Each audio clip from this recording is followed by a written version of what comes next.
3장 아담과 이브가 보낸 어느 날. 인간의 본성과 역사와 심리를 이해하려면 출협 체질인 조상들의 머릿속으로 들어가는 수밖에 없다. 우리 종은 존속 기간의 거의 대부분을 수렵 체질민으로 살았다. 물론 지난 200년간 도시 노동자나 사무직 직원으로서 일용할 양식을 얻은 사피엔스의 숫자는 지속적으로 늘어났고, 이에 앞선 1만 년 동안 대부분의 사피엔스는 농부와 목축인으로 살았다. 하지만 이 기간은 우리 조상들이 수렵과 채취를 한 수만 년에 비하면 눈 깜짝할 새에 지나지 않는다. 오늘날 번성하는 진화 심리학에 따르면 현대인의 사회적, 심리적 특성 중 많은 부분이 이처럼 농경을 시작하기 전에 기나긴 시대에 형성되었다.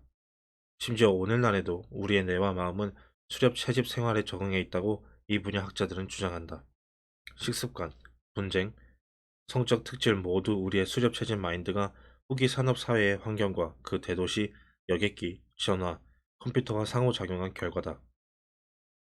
이런 환경 덕분에 우리는 이전의 어떤 세대와 비교하더라도 물적 자원이 풍부해지고 수명도 길어졌지만, 이 환경은 또한 우리로 하여금 소외되고 우울하고 압박받는다고 느끼게 만들었다. 이 친한 심리학자들은 그 이유를 알려면 우리를 형성했던 수렵 채집 세계를 깊이 파고들어야 한다고, 우리는 무의식적으로는 아직도 그 속에 살고 있다고 주장한다. 가령 우리는 왜 몸에 좋을 것 없는 고칼로리 음식을 개걸스럽게 먹는 것일까? 오늘날의 풍요사회는 비만이라는 악성 전염병으로 신음하고 있으며, 이 병은 개발도상국으로도 빠르게 번져나가는 중이다. 어째서 우리가 가장 달콤하고 기름기 많은 음식을 이렇게 탐하는 것일까? 하는 문제는 우리의 수렵 체질인 조상이 지녔던 식습관을 알기 전에는 혼란스럽게만 느껴진다. 이 조상들이 살던 초원과 숲에는 칼로리가 높은 달콤한 음식이 매우 드물었다. 이 전반적으로 먹을 것이 부족했던 시대이기도 했다. 3만 년 전, 전형적인 수렵 체질민이 손에 넣을 수 있는 달콤한 식품은 오직 하나, 잘 익은 과일뿐이었다. 무화과가 잔뜩 열린 나무를 발견한 석기시대 여성을 떠올려보자. 그녀가 할 수 있는 가장 타당한 행동은 그 자리에서 최대한 먹어치우는 것이다. 그 지역에 사는 개코 원숭이 무리가 모두 따먹기 전에 말이다. 이 고칼로리 식품을 탐하는 본능은 우리의 유전자에 새겨져 있다. 오늘날 우리는 고층 아파트에 살며 냉장고에 먹을 것이 가득하지만, 우리의 DNA는 여전히 아프리카 초원 위를 누빈다. 그래서 냉장고에서 아이스크림 통을 발견하면 한 숟가락을 푹 떠서 먹고 전부 콜라로 입가심까지 하는 것이다.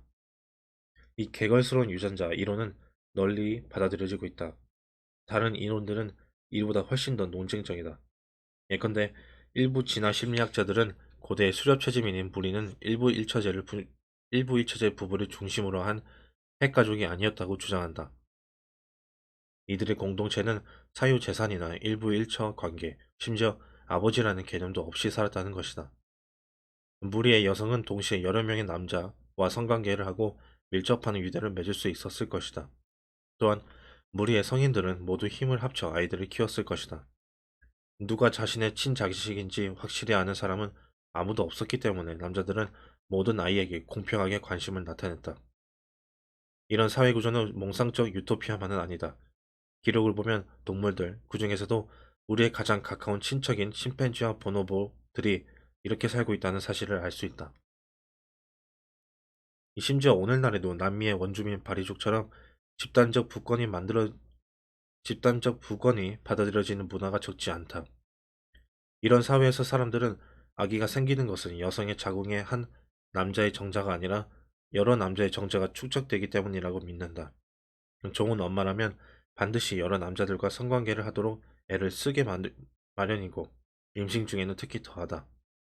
자신의 아기가 최고의 사냥꾼뿐 아니라 최고의 이야기꾼, 최강의 전사, 그리고 가장 사려 깊은 연인의 자질을 받을 수 있도록 말이다. 이런 이야기가 한심하게 들린다면 현대 발생학이 발달하기 전에는 사람들이 한 명의 남자에 의해 아기가 생기는지 많은 남자에 의해 생기는지를 판별할 확실한 증거가 없었다는 사실을 염두에 두자. 오늘날 결혼 생활을 특징 짓는 잦은 불륜, 높은 이혼율, 나아가 아이들과 어른들이 모두 겪는 갖가지 심리적 콤플렉스들은 어디에 연원을 두고 있을까? 고대 공동체, 이론의 지지자들은 사람들에게 인간의 생물학적 소프트웨어와 맞지 않는 핵가족과 일부의 처제로 살도록 강제한 탓이라고 주장한다. 그러나 많은 학자가 이 이론을 강하게 거부하며 일부의 처제와 핵가족의 형성은 인간 형태의 핵심이라고 주장한다. 이 고대의 수렵채집 사회가 현대 사회보다 좀 더 공동체적이고 평등한 경향을 지니기는 했지만, 그럼에도 이들 사회는 수많은 개별 단위로 구성되었으며 각 단위의 질투심 강한 커플과 그들이 함께 키우는 아이들로 구성되어 있었다는 것이다. 오늘날 대다수 문화에서 일부일처 관계와 핵가족이 표준인 것은 이 때문이고, 남녀가 자기 파트너에 대해 강한 소유욕을 느끼며 자신의 아이에게 집착하는 것도 그 때문이며, 현대 국가인 북한과 시리아에서 정치 권력이 아버지에서 아들로 전해지는 것 또한 그 때문이다.